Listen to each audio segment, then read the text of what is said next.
नमस्कार. होम मिनिस्टरमध्ये मी आदेश बांदेकर आपल्या सगळ्यांचं मनापासून स्वागत करतो. तुलसी बिल्डिंग IIT पवई इथे राहणाऱ्या रेणू संदीप कुलकर्णी या वहिनींना भेटणार आहोत. घरातले सगळे होम मिनिस्टरचा कॅमेरा येणार म्हटलं की कामाला लागलेले असतात आणि मग वेगवेगळे उखाणे रचण्यासाठी तर चढावड सुरू होते. होम मिनिस्टरच्या दिवशी वहिनी जो उखाणा घेईल तो उखाणा तयार करण्यासाठी ज्यांनी मदत केलेली असते त्यांच्या चेहऱ्यावरचा आनंद मात्र हा नेहमी द्विगुणितच होत असतो. आजच्या भागात काय घडणार आहे चला बघूया.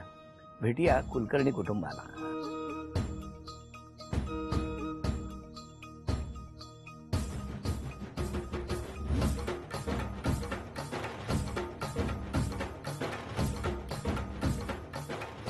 नमस्कार नमस्कार नमस्कार.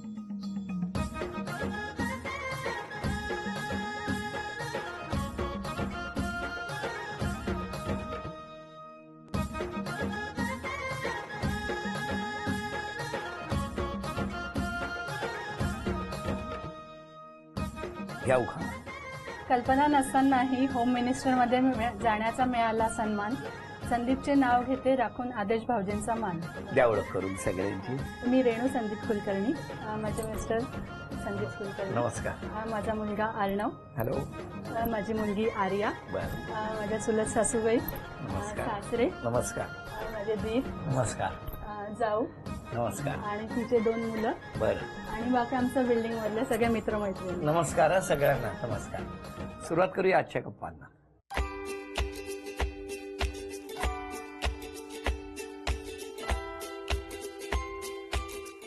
नमस्कार. नमस्कार. नमस्कार. कुठलं बालपण? अकोला. अकोल्याला कुठे? अकोला जठारपेठ. कसं गेलं बालपण? बालपण खूप मजेत.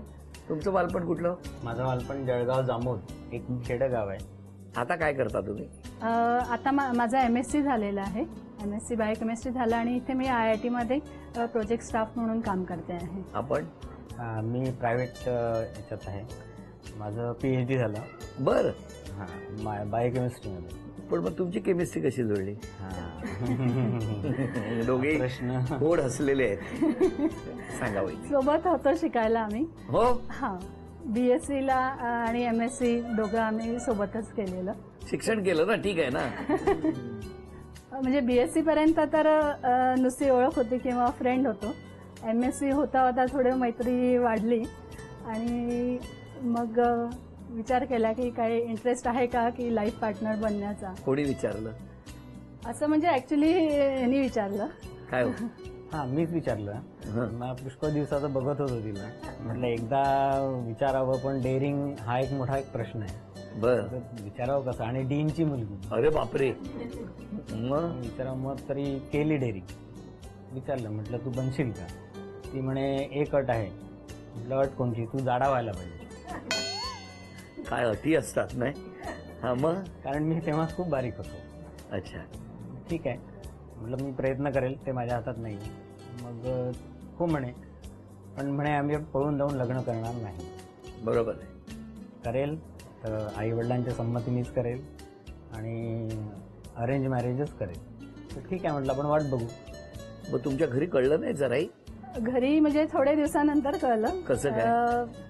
म्हणजे एकाच कॅम्पसमध्ये आम्ही राहायचो, कॉलेज आणि घरी येणं जाणं होतं. म्हणजे आम्ही एकाच ग्रुपमध्ये होतो, त्याच्यामुळे घरी येणं जाणं होतं. त्यामुळे घरच्यांना असं, आईवडिलांना आधी कल्पना नव्हती की असं काही आहे. यांचं असं वाटलं की फक्त फ्रेंड्स आहेत.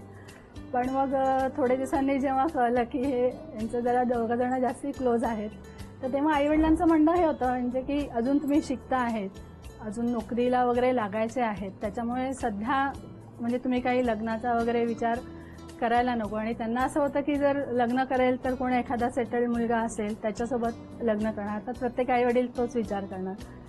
त्यामुळे मग त्यांचं होतं की आता सध्या नाही, म्हणजे ह्याला अजून नोकरी नाही, अजून तुम्ही शिकतात आहे, म्हणून त्यांनी नाही म्हणून सांगितलं. तुमच्या घरी?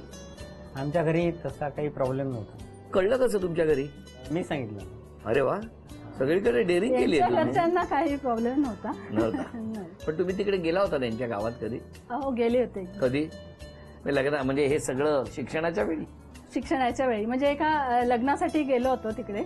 मैत्रिणीच्या बहिणीचं लग्न होतं, तर तेव्हा तिकडे गेलेलो जळगाव जामोदला.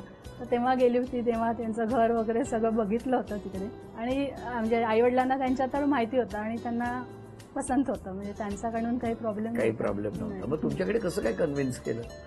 म्हणजे आधी तर आईवडिलांनी नाही म्हणूनच सांगितलं होतं, एकदम बंद, दोघांचं कॉन्टॅक्ट बंद वगैरे असं सांगितलेलं.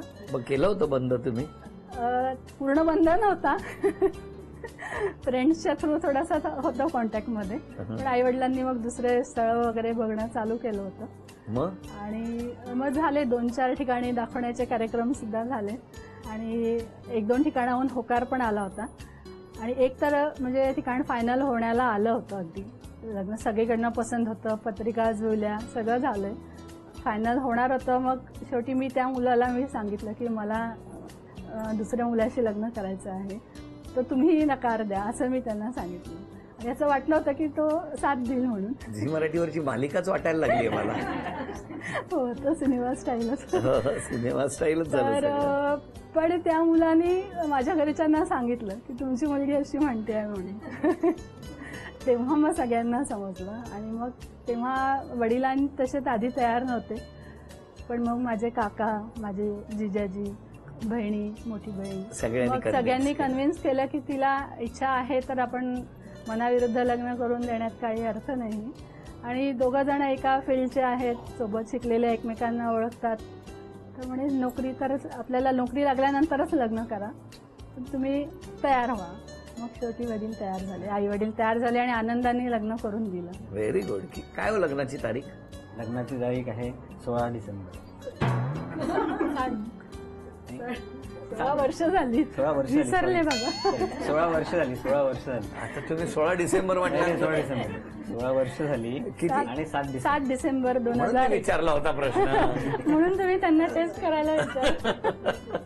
पण आता सगळं व्यवस्थित आहे, एकदम व्यवस्थित. एकदम छान. 16 वर्ष लग्नाला झाली. काय हो, कसा आहे स्वभाव वहिनींचा?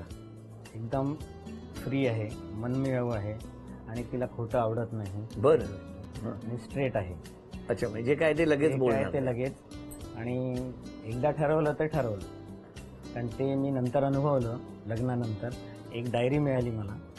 त्या डायरीमध्ये प्रत्येक लग्न जुळलेलं, तिचं जुळलेलं लग्नाचं मोडण्यासाठी एक एक कबूल केलेलं होतं की 16 सत्यनारायण, 16 हे, 16 ते. आता ते करता करता 16 वर्ष होऊ. अरे बापरे. इतका विश्वास होता, इतका विश्वास होता. विश्वास होता आणि इच्छा खूप होती. म्हणजे अशी माझी तशी इच्छाशक्ती खूप प्रबळ आहे आणि एकदा जे ठरवलं ते मला करतात. करतेच. पण एवढ्यावरती सुटका नाहीये तुमची. आता पहिलं आव्हान येतंय समोर. घरातली सगळी गाणी ओळखणार का तुम्ही वाजवलेली? आणि सगळ्या मैत्रिणी पण आलेल्या आहेत तुमच्या. बघूया कोण तुमच्या हाकेला आज धावून येतं. पहिलं आव्हान कोण स्वीकारणार? तुम्ही? या 3 गाण्यांपैकी पहिलं गाणं तुमच्यासाठी काय? कुठलंही एक निवडा. हे कुठलं आहे? हा, मराठी गाणं आहे. माहिती आहे? वाजवा.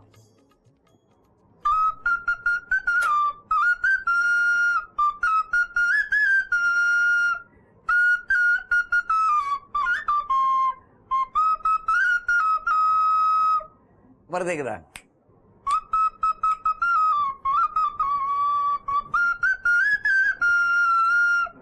लवकर म्हणा गाणं.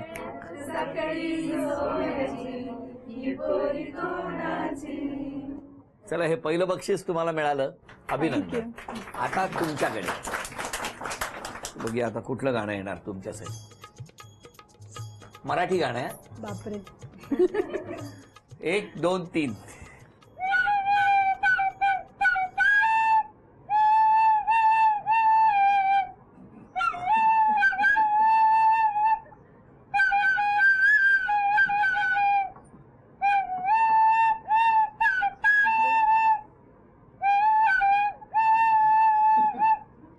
परत एकदा गाणं वाजवा. ते छान वाजवताय तुम्ही. अत्यंत गाजलेलं गाणं आहे.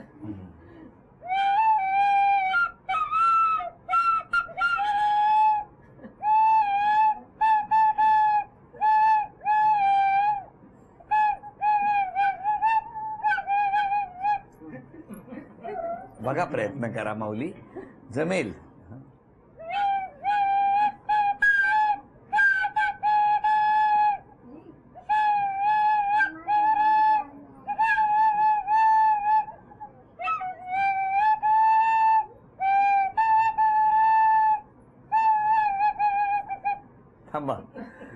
चेहऱ्यावर कळलंय गाणं, मला कळलं, कारण तुम्हाला दाखवलं होतं मी, म्हणून कळलं ना. कुठलं होतं सांगावं गाणं? जांभूळ पिकल्या झाडाखाली. तुम्ही जांभळाचा ज्यूस केला होता पूर्ण. आता तिसरं गाणं, चला हे तर गेलं. यानंतर हा तुमच्यासाठी मराठी गाणं.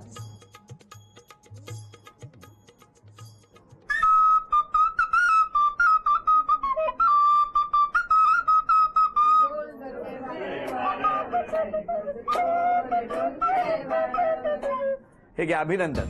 चला थँक्यू. वहिनी, तुम्हाला मिळते आहे gold winner refined cooking oil with विटा D3 यांच्याकडून ही भेटवस्तू.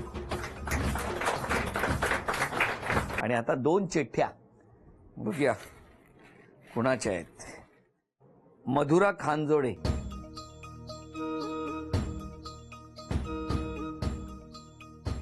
निवेदिता कुलकर्णी. नमस्कार. नमस्कार. कुठे राहता? आम्ही ठाण्याला राहतो. तुम्ही यांच्या हा जाऊ करते म्हणजे लहान जाऊ आहे. म्हणजे ही माझी लहान जाऊ आहे. कसा आहे स्वभाव? चांगलाच सांगणार तुम्ही. नाही खरंच चांगला आहे. काय खरंच कसा काय असेल? एवढा कसा चांगला असेल नाही स्वभाव? खरंच खूप चांगला आहे स्वभाव त्यांचा. हो. हा, कॅमेरा समोर आहे म्हणून नाही, खरंच खूप चांगला आहे त्यांचा स्वभाव आणि मनमिळाऊ आहेत, हसरे आहेत आणि त्यांना सगळं अगत्य पण खूप आहे. म्हणजे आलेल्यांचं वगैरे एकदम करतात, हा. म्हणजे उत्साहाने करतात. कंटाळा नाहीये त्यांना. नाही, जॉब करून मुलांचं बघून सासू सासऱ्यांचं बघून आला गेल्यांचं खरंच खूप व्यवस्थित. तुम्ही ठाण्याला असता आम्ही का? ठाण्याला किती वेळा येतात साधारण ठाण्याला त्या? आम्ही 3 ते 4 महिन्यांनी भेटत असतो. असं स्वभावात एक बदल करायचा असेल तर कुठला करावा? एक बदल असं काही जास्त सांगता येणार नाही मला, पण मला वाटतं ते जास्ती एक्झर्शन करतात मुलांच्या मागे अति. बर, हा, तर ते थोडं त्यांनी कमी करावं. का हो, का करता एवढं एक्झर्शन? आता नवरा माझा घरी नसतो तर मला सगळे कामं करावे लागणार. मुलांना शाळेत नेणे, आणणे, क्लासला त्यांना, नेणं, खूप करायला आणणं, ऑफिस. म्हणजे मी इथेच राहते, कॅम्पसलाच आहे, ऑफिस पण कॅम्पसला आहे. तर टाइम ऍडजस्ट करून करता येतं मुलांचं सगळं. त्यामुळे जरा जबाबदारी त्यामुळे डबल मग असते. करावंच लागतं, कारण की तो कधी बाहेर गावी पण असतो ऑफिसच्या कामाने. त्यामुळे मग मग तुम्हाला मला सगळी ती करावंच जबाबदारी. द्या त्यांच्याकडे माईक. आपण कोण यांच्या? ही माझी मावशी. कुठे राहता तुम्ही? मी खारघरला राहते. खारघरला राहता. तुमचं काय म्हणणं आहे मावशीबद्दल? आम्ही असं बरेच वेळ असं आहे, लोक बोलतात की आम्ही दोघी सारख्याच बहिणी सारख्याच दिसतो. बर, मस्त मोकळेपणे राहतो. सगळ्या गोष्टी जे आईशी शेअर नाही होत ते मावशीकडे येऊन शेअर केल्या जातात. का हो असं? आई स्ट्रिक्ट आहे? नाही, पण जास्त एज डिफरन्स नाहीये. हा, त्याच्यामुळे पटकन मावशीशी मावशीशी बोललं जास्त जातं. बोलणं मग होतं. मावशी प्रत्येक वेळेला सल्ला देते? बऱ्याचपैकी हो, सगळ्या गोष्टींनाच होतं. तुमच्या मनातली एखादी गोष्ट आहे ती मावशीला मावशीला सांगा. माहिती असते. मावशी म्हणजे डायरीच आहे. तुम्हाला दोघींसाठी एक आव्हान आहे. वेळ 1 मिनिटाची. बघूया, चांदीचं नाणं, चांदीचा कुंकवाचा करंडा आणि चांदीची ती अन्नपूर्णेची मूर्ती 1 मिनिटाच्या आत घेऊन येणार का? म्हणजे तिघेही आहेत. 2 आव्हानं तुमच्यासाठी आणि तिसरं आव्हान मात्र मिस्टरांसाठी. चांदीचं नाणं कोण घेऊन येणार? तुम्ही? चला, तुमच्यासाठी ले लो भाई चिवडा ले लो. चिवड्याचा डबा मिळेल का त्यांना? मावशीकडचं चिवडा चिवडा खाल्लेला तर आहे. सांगा कुठे आहे ते. लाकडी रॅक मध्ये. लवकर, 16 सेकंद होऊन गेली. 20 सेकंद. गोल्ड कलर, गोल्ड डब्बा आहे. ले लो भाई. चांदीचं नाणं बघा कुठे ठेवलंय आजूबाजूला. ठेवा लवकर. इथे इथे, लवकर लवकर. तुमच्यासाठी बघा, आतापर्यंत 34 सेकंद घेतलीये. पैशाचं झाड, कुंकवाचा करंडा. मनी प्लांट, मनी प्लांट, मनी प्लांटच्या तिथे जा. खिडकीत खिडकीत मनी प्लांट जवळ जा, पळत आहे. खिडकीत असेल. खिडकीतच आहे. फक्त 10 सेकंद राहिले. मोगरा फुलला. 10, 9, 8, 7, 6. पण अभिनंदन, चांदीचं नाणं तुम्हाला मिळालं. चांदीचा कुंकवाचा करंडाही मिळाला. मिस्टरांना अगदी फार छोटंसं आव्हान होतं, पटकन आले. चांदीची अन्नपूर्णा तुमच्याकडे. झी मराठीकडून ही भेटवस्तू तुमच्यासाठी. ही भेटवस्तू तुमच्यासाठी. तुम्ही यांच्या? चुलत सासू. बरं बरं. काय म्हणणं आहे त्यांच्याबद्दल? काही नाही, खूप व्यवस्थित आहे, अगदी काही प्रश्नच नाही आहे. लग्न झाल्यापासून म्हणजे या घरात आली ती मोठी आणि तिने तिचे कर्तव्य इत्यंभूत पार पाडले. जसं बाहेरचं करते, मुलांचं करते, तसं ती सणवार सुद्धा सगळे व्यवस्थित करते. अगदी अजून कोण बोलणार आहे? मागे द्या तिकडे. मी तर पहिल्यापासूनच ओळखत होतो, मला माहित होतं पहिल्यापासून, बर, त्यामुळे आधीपासून होतो. आधीपासूनचा स्वभाव आणि नंतर लग्न झाल्यावर नंतरचा स्वभाव एकदम रेणुवहिनी इज द बेस्ट. आणि त्यामुळे काही असा प्रॉब्लेम नाही, काही नवीन वाटलं नाही रेणुवहिनी आल्यानंतर. मुलीकडे द्या. आई तर छानच आहे, म्हणजे तिचा स्वभाव पण छान आहे, पण ती माझ्यावर थोडा वेळ कधी कधी राग येतो तिला. आणि तिला की माझ्याच तुम्हाला? माझ्याच चुकीमुळे येतो कधी राग. हो ना. चालतं तितकं, पण तरी छान. आईने काय कुठला बदल केला पाहिजे?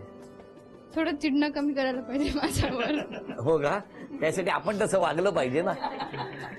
बरं, पाठीमागे बिल्डिंग मधलं किंवा मैत्रिणींपैकी कोणाकडे तरी द्या.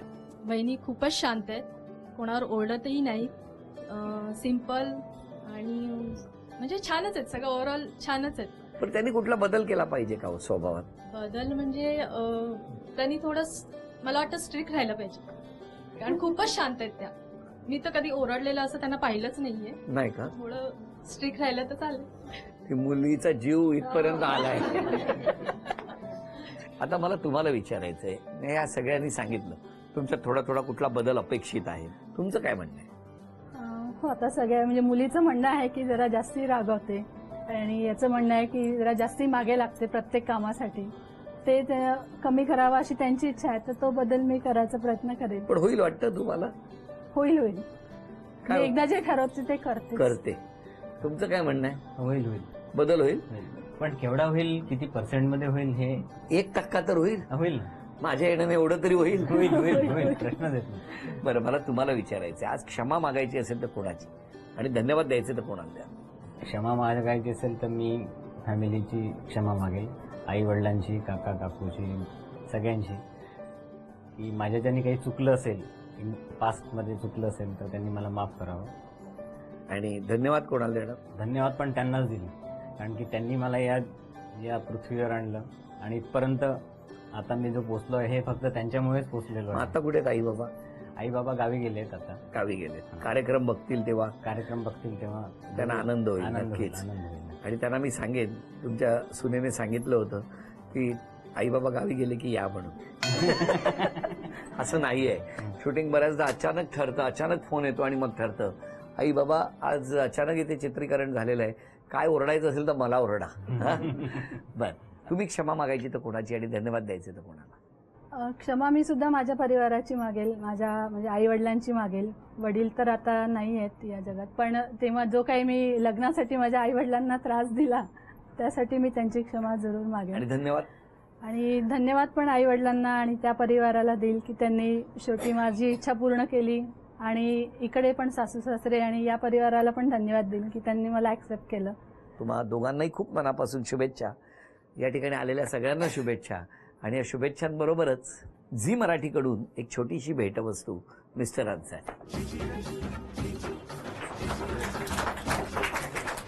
आणि वहिनींना तथास्तु पुणे यांच्याकडून मिळते आहे पैठणी. अभिनंदन. आपणा सगळ्यांना माहिती आहे की जसजसा जून महिना येतो तसतसं शाळेची लगबग सुरू होते. घराघरांमधून शॉपिंग सुरू होतं. मग दप्तर, नव्या वह्या, नवी पुस्तकं. आणि दरवर्षी पहिल्या दिवशी मुलांच्या मनात एक प्रश्न असतो किंवा त्यांनी ठरवलेलं असतं की शेवटच्या म्हणजे वर्षाच्या शेवटी जेव्हा वर्गशिक्षिका वही मागवतील त्यावेळेला माझी वही पूर्ण असेल. त्यामुळे पहिल्या दिवसापासून रोज अभ्यास करणार असं फक्त ठरवलं जातं. तर असंच काहीसं आपल्याला अनुभवायला मिळणार आहे. जरा शिक्षिका किंवा शाळेशी संबंधित माऊली त्यांच्याशी सुद्धा आता लवकरच आपण संवाद साधणार आहोत. आजचा भाग इथेच संपवूया आणि पुन्हा भेटूया अशीच एक पैठणी घेऊन होम मिनिस्टरच्याच पुढच्या भागात. नमस्कार.